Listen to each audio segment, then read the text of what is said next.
Friends, आज की class में हम लोग समझेंगे पास्ट कॉन्टिन्यूअस में एक्टिव से पैसिव कैसे चेंज करते हैं। जी हाँ, इससे पहले हमने 4 वीडियोस इसके ऊपर ऑलरेडी बना दिया। अगर आप में से किसी ने नहीं देखा है तो ज़रूर देखिए, लिंक डिस्क्रिप्शन बॉक्स में दे दिया। जिस तरीके से हम इससे पहले वीडियो में हमने कहा था आपको कि हेल्पिंग वर्ब याद रखना है आपको, ठीक इसी तरीके से पास्ट कॉन्टिन्यूअस में एक्टिव और पैसिव दोनों के हेल्पिंग वर्ब आपको याद रखना है। एक्टिव में पास्ट कॉन्टिन्यूअस में वॉज वर्ब के साथ वर्ब की आईएनजी फॉर्म लगती है, जिसको हम चौथी फॉर्म भी कहते हैं। और जब इसका हम पैसिव बनाते हैं तो वॉज वर्ब के साथ बीइंग लगता है और वर्ब की थर्ड फॉर्म लगता है, यानी पास्ट पार्टिसिपल फॉर्म जिसको कहते हैं। ठीक है, सबसे पहले हम ये समझेंगे कि एक्टिव से पैसिव बनाने के लिए क्या करते हैं। एक्टिव से पैसिव बनाने के लिए जो सब्जेक्ट होता है और जो ऑब्जेक्ट होता है उसको हम इंटरचेंज कर देते हैं, यानी सब्जेक्ट ऑब्जेक्ट बन जाता है और ऑब्जेक्ट सब्जेक्ट बन जाता है। ठीक उसी तरीके से जिस तरीके से हमने लास्ट एक्सरसाइज में समझा था। ठीक है, बाकी जो भी हेल्पिंग वर्ब होगा हमें याद रखना है कि वॉज वर्ब के साथ आईएनजी एक्टिव में और वॉज वर्ब के साथ बीइंग पैसिव में। ठीक है, तो समझ में आ गया होगा। चलिए लेसन स्टार्ट करते हैं। अब आइए कुछ इसके रूल्स कर लेते हैं। ये एक्टिव के रूल्स है और ये पैसिव के रूल्स है। Positive negative question, negative question, WH question, WH negative question, यानी 6 तरह के सेंटेंसेस के जो स्ट्रक्चर है मैंने इधर एक्टिव का लिखा है और उधर पैसिव का। हर एक्टिव के रूल्स में वॉज वर्ब के साथ आईएनजी है और इधर वॉज वर्ब के साथ बीइंग और थर्ड फॉर्म लगा हुआ है। बस आपको समझना है ये आगे पीछे कैसे होता है। सब्जेक्ट के बाद वॉज वर्ब के साथ आईएनजी और फिर ऑब्जेक्ट, यहाँ पे सब्जेक्ट के साथ was verb, being third form, फिर ऑब्जेक्ट। अब इसमें यह समझना कि यहाँ जो सब्जेक्ट है पैसिव में जाएगा वो ऑब्जेक्ट हो जाएगा और ये जो ऑब्जेक्ट है पैसिव में जाने के बाद ये सब्जेक्ट बदल जाएगा। अब ये देखिए कैसे होता है। ही वॉज प्लेइंग क्रिकेट, एक एग्जाम्पल के तौर पे समझिए इसको। ही वॉज प्लेइंग क्रिकेट, जब ये पैसिव बनाएंगे तो ही बाय हिम में बदल जाएगा और जो क्रिकेट ऑब्जेक्ट है ये यहाँ पे सब्जेक्ट बन जाएगा। ठीक है, पहले यही काम करते हैं हम। उसके बाद वॉज वर्ब को चेंज करके वॉज वर्ब बीइंग लगा देते हैं यहाँ पे, क्योंकि यहाँ पे वर्ब में आईएनजी लगा हुआ, वहाँ पे वर्ब में आईएनजी लगा नहीं सकते हम। हर पैसिव में वर्ब की थर्ड फॉर्म ही आता है तो बी में आईएनजी लगाते हैं ताकि ये पता चले कि ये कॉन्टिन्यूअस है। पास्ट कॉन्टिन्यूअस में यहाँ पे याद रखना है वॉज वर्ब के साथ आईएनजी और यहाँ पे वॉज वर्ब के साथ बीइंग लगा करके थर्ड फॉर्म लगाना है। ठीक है, नेक्स्ट एग्जाम्पल में देखिए, वी वर हेल्पिंग देम। अब इसको वी जब लास्ट में जाएगा तो बाय अस और देम जब सब्जेक्ट बनेगा तो दे। आपको ये अच्छे से रट लेना है कि जब आई सब्जेक्ट है तो ऑब्जेक्ट में जाएगा तो मी में बदल जाएगा और जब वी होगा तो अस में बदल जाएगा। यू ही रहता है। ही हिम में बदल जाएगा, शी हर में बदल जाएगा, इट में बदल जाएगा और दे देम में बदल जाएगा और वो वाइस वर्सा होता जाएगा। ठीक है, तो ये आपको रट लेना है। हेल्पिंग वर्ब अगर याद रहेगा तो मुझे नहीं लगता कि आगे कोई परेशानी होगी। ठीक है, अब आइए इस स्ट्रक्चर को समझते हैं। सब्जेक्ट नेगेटिव में क्या होगा, सब्जेक्ट के बाद वॉज वर्ब के साथ नॉट लग जाएगा, उसके बाद थर्ड फॉर्म। यहाँ पे सब्जेक्ट के बाद वॉज वर्ब के बाद नॉट आएगा, फिर बीइंग लग के थर्ड फॉर्म। यहाँ पे वॉज वर्ब पहले आ जाएगा, चाहे वो क्वेश्चन हो, नेगेटिव क्वेश्चन हो, एक्टिव हो या पैसिव हो, वॉज वर्ब पहले आ जाएगा। वॉज वर्ब के बाद सब्जेक्ट के बाद आईएनजी आएगा, यहाँ पे वॉज वर्ब के बाद सब्जेक्ट के बाद बीइंग और थर्ड फॉर्म, यानी बीइंग और थर्ड फॉर्म एक साथ ही रहेगा। यहाँ पे भी, यहाँ हर जगह। ठीक है, यहाँ पे क्या है, वॉज वर्ब के साथ सब्जेक्ट, उसके बाद नॉट, फिर आईएनजी फॉर्म, फिर थर्ड फॉर्म। WH दोनों में ही शुरू में ही आएगा, चाहे वो एक्टिव हो या पैसिव हो। WH फैमिली के कोई भी वर्ड। ठीक है, WH के ऊपर मैंने एक वीडियो बनाया है, अगर आप में से किसी ने नहीं देखा है तो जरूर देखिए।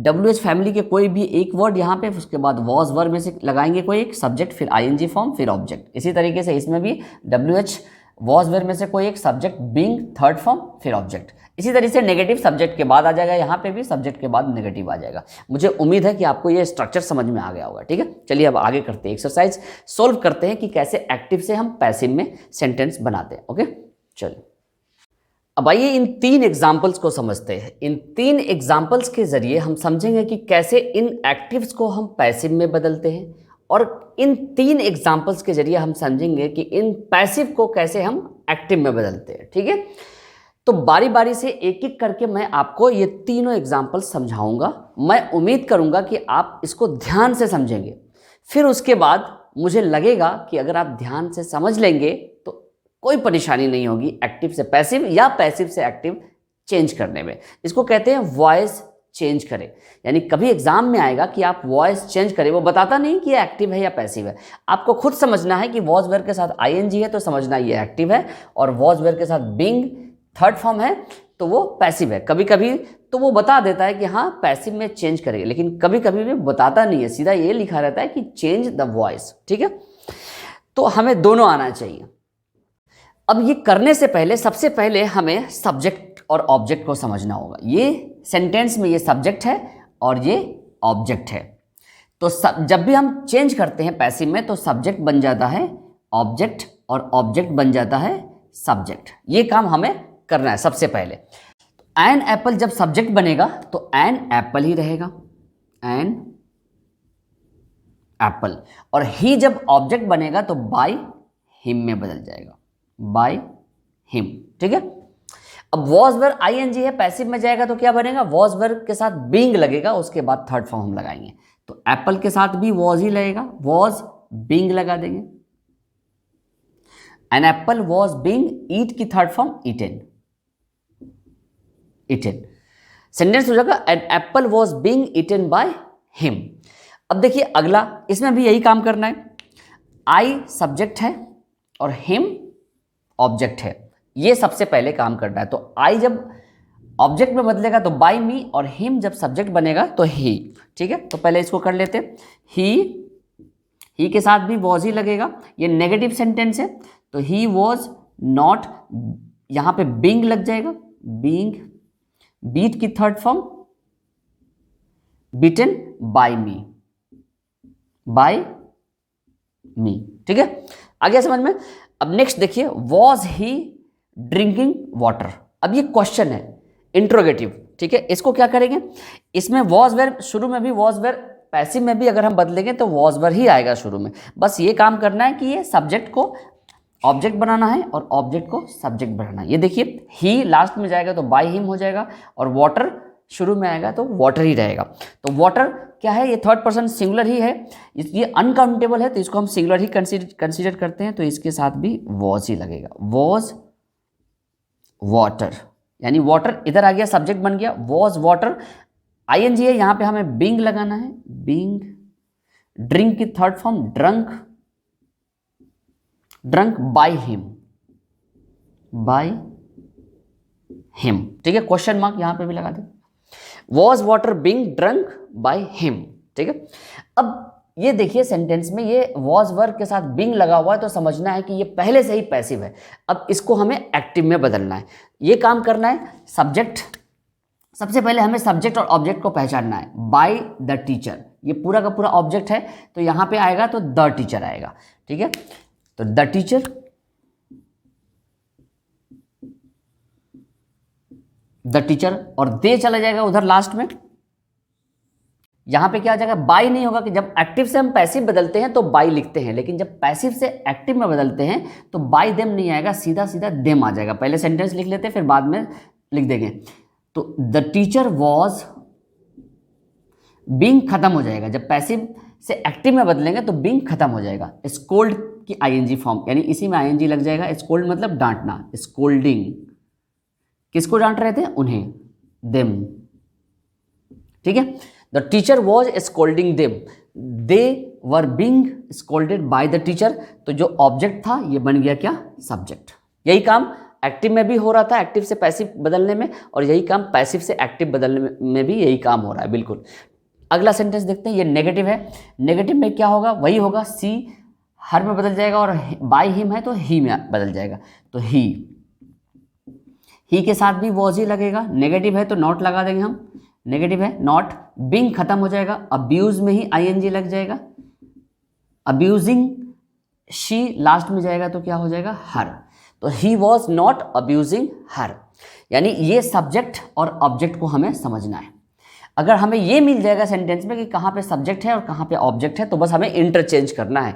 और हमें पता होना चाहिए कि शी लास्ट में जाएगा तो हर होगा, और हिम है तो शुरू में आएगा तो ये ही आएगा, ये पता होना चाहिए। बाकी हेल्पिंग वर्ब हमें अच्छे से याद रहना चाहिए कि एक्टिव में और पैसिव में क्या लगता है। ठीक है, अब ये देखिए इंट्रोगेटिव है। इंट्रोगेटिव में भी वही काम करना है जिस तरीके से हमने यहाँ पे किया था, यानी वॉज वेयर शुरू में इसमें भी आएगा, लेकिन सब्जेक्ट ऑब्जेक्ट में बदलेगा और ऑब्जेक्ट सब्जेक्ट में बदल देगा। ठीक है, जैसे यू है तो यहाँ पे यू में जाएगा इधर, और बाय देम है तो दे सब्जेक्ट बनेगा, तो दे के साथ भी वर ही लगता है तो हम शुरू में वर ही लिख देंगे, वर दे, वर दे। बिंग खत्म हो जाएगा एक्सप्लॉइट में, एक्सप्लॉइटिंग, एक्सप्लॉइटिंग, एक्सप्लॉइट का मतलब होता है शोषण करना, एक्सप्लॉइट यानी कि वर यू बीइंग एक्सप्लॉइटेड, यानी क्या तुम्हें एक्सप्लॉइट यानी शोषण तुम्हारा किया जा रहा था उन लोगों के द्वारा। अब ये एक्टिव बनेगा, मीनिंग वही रहेगा, ठीक है। दरअसल एक्टिव पैसिव होता क्या है और इसको क्यों यूज करते हैं डे टू डे लाइफ में, इसके ऊपर भी हमने वीडियो बनाया है। अगर आपने किसी ने नहीं देखा है तो मैं उसका लिंक दे देता हूं, आप जरूर देखिएगा। देखिए, वर दे एक्सप्लॉइटिंग यू, यानी क्या वे तुम्हारा शोषण कर रहे थे और क्या तुम्हारा शोषण किया जा रहा था उनके द्वारा। सेंटेंस का मीनिंग बिल्कुल वही रहता है, बस ये एक बोलने का तरीका है। एक्टिव में सब्जेक्ट पे हम ज़्यादा फोकस करते हैं, पैसिव में ऑब्जेक्ट पे ज़्यादा फोकस करते हैं, इसीलिए वो ऑब्जेक्ट पहले आ जाता है, ठीक है। अच्छा, ये WH क्वेश्चन अगर होगा तो बस हम शुरू में, यानी कि इंट्रोगेटिव, जो इसको इंट्रोगेटिव भी कहते हैं सेंटेंसेस, और इसको हम क्वेश्चन भी कहते हैं। यस नो क्वेश्चन अभी हमने लिखा है, लेकिन अगर WH लगाना हो तो बस शुरू में WH लग जाएगा, एक्टिव में भी और पैसिव में भी, दोनों में। यहाँ पे WH, कोई सा भी WH लग जाएगा। क्यों तुम्हारा वो शोषण किया जा रहा है, तो why were you being exploited bye them, why were they exploiting you. यहाँ पे भी why was he drinking water, why was water being drunk by him. तो मैं उम्मीद करता हूँ कि आपको हर तरह के सेंटेंस से एक्टिव से पैसिव और पैसिव से एक्टिव चेंज करना आ गया होगा। अगर अभी भी आपको कुछ कसर रह गई है, अगर आपको लगता है कि कुछ समझ में नहीं आता, तो कमेंट बॉक्स में जरूर लिखिएगा, मैं जवाब देने की कोशिश करूंगा, ठीक है। तो चलिए आज के लिए इजाजत दीजिए, मिलते हैं किसी नेक्स्ट इंपॉर्टेंट वीडियो में, तब तक के लिए goodbye and take care. और हाँ, जाने से पहले मैं आपसे फिर यही रिक्वेस्ट करूंगा कि अगर आपने अभी तक इस चैनल को सब्सक्राइब नहीं किया है तो सब्सक्राइब करिए, बगल में एक बेल आइकन है, आप उसे भी दबा